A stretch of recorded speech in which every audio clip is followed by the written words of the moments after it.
So Nigeria's economy forecast and inflation, of course, is top on the list in the country. Now, let's have that conversation with Dumebi Oluwole. Dumebi Oluwole is a senior associate with financial derivatives company. Hi, Dumebi. Good morning. Yeah, so FDC missed it again. What do you mean? No, because FDC said inflation will hit 35, yes. But we see the number from MBS. That's 4.8. Yes. But so, these things happen. It happens with forecasting, right? You won't always get it right all the time, especially when you consider the fact that we are using things that are happening in Lagos State to try to forecast things that would happen nationwide. We're also using obviously historical inflation, historical CPI numbers also forecast the trend. So, but the direction, I think, is what is more important to look at, and the month-on-month trend, which we were actually spot on with. The direction of inflation, it did rise again, maybe by not as much as we anticipated, but the important thing to note here is that in December, inflation actually rose. And I think one of the reasons why we didn't see as much of an uptick with what the NBS had with the actual inflation numbers as opposed to what FDC projected was 25.2, it's because we factored in to an extent a sharper rise in food prices.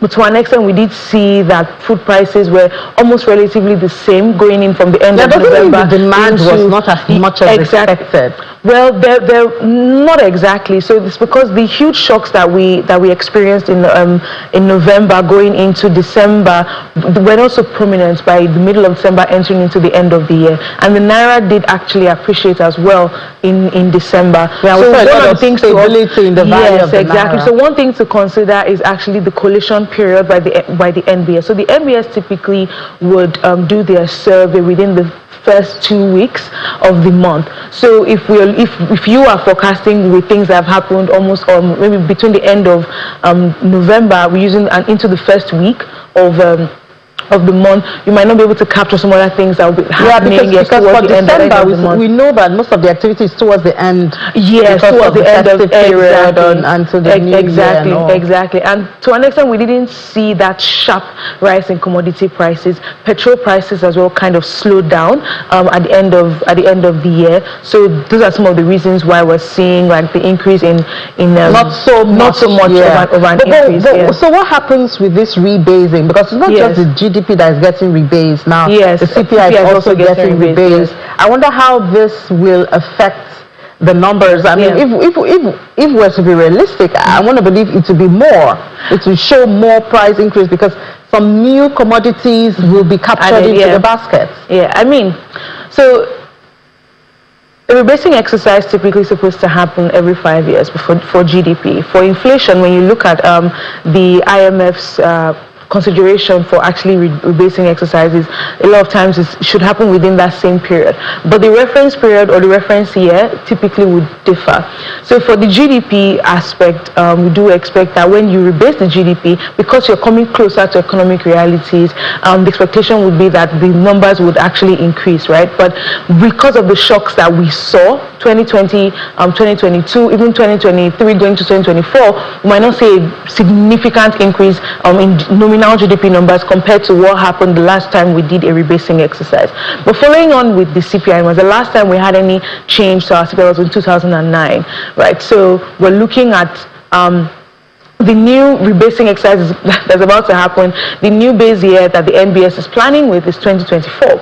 And what this means is that all of the shocks... That's for the CPI. That's for the CPI. For the GDP is 2019. 2019, yes. And what this means is that we will definitely see a significant decline in inflation numbers nominally. And the reason why that is because we're coming from a high shock period. I'm coming from a very high base. The average inflation in 2024 was 33.3%.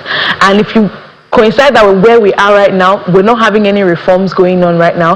Petrol prices are somewhat stable. Diesel prices are somewhat stable. Electricity tariffs the value of the Naira is somewhat stable. What this means is that on a nominal level, inflation is going to significantly decline. But would that capture the reality? So that's where I'm going. So what because this now means we have this issue with unemployment since the new methodology was employed. And you're very spot on with that. So that's where I'm going, because what this rebasing exercise will now mean is that even though we have a more robust consumer basket, we will not begin to start seeing all of these items show forth in inflation numbers until maybe 2026, going to 2027, because we're starting from a very high base, and we will not yet be able to factor in the impact of all of these new commodities and new reconstituted inflation basket. We will not start seeing the impact of that on the nominal inflation number. Now, on terms of policy side and what this means for stakeholders, what this basically means is that we will start to see inflation numbers be very far from the reality of consumers and from businesses, right? So, and what this also means is that it will definitely have an impact for strategic planning for investors and business owners, because now you're seeing inflation numbers that are probably going to hover around 20 to even to an extent, to be very fair, 15 to 20%. You're going to see inflation numbers hovering around that. Meanwhile, your cost of operations are still very high. Your cost of operations are still very, very high. The other thing to also consider here is when you look at the rebasing exercise, one of the things that's also changing is items in the inflation basket. So that number has reduced from 50 to 40. From 51% really to 40. And what that now means is that the contribution of food items to general inflation might also decline. Now, even though there are other items that we see the NBS putting adding into this weighting exercise, for instance, restaurants and stuff, we also need to consider the fact that the average Nigerian, right, still earns below or still spends below $2 per day. And what this means is that you have about 60% of the population that most likely are not going to restaurants to buy food to eat on a regular basis, and so that gives somewhat, it will definitely kind of skew the inflation numbers. But I think the more important thing here is just to kind of see how all of this will play out, because we're all watching and waiting to see what the new inflation numbers will be.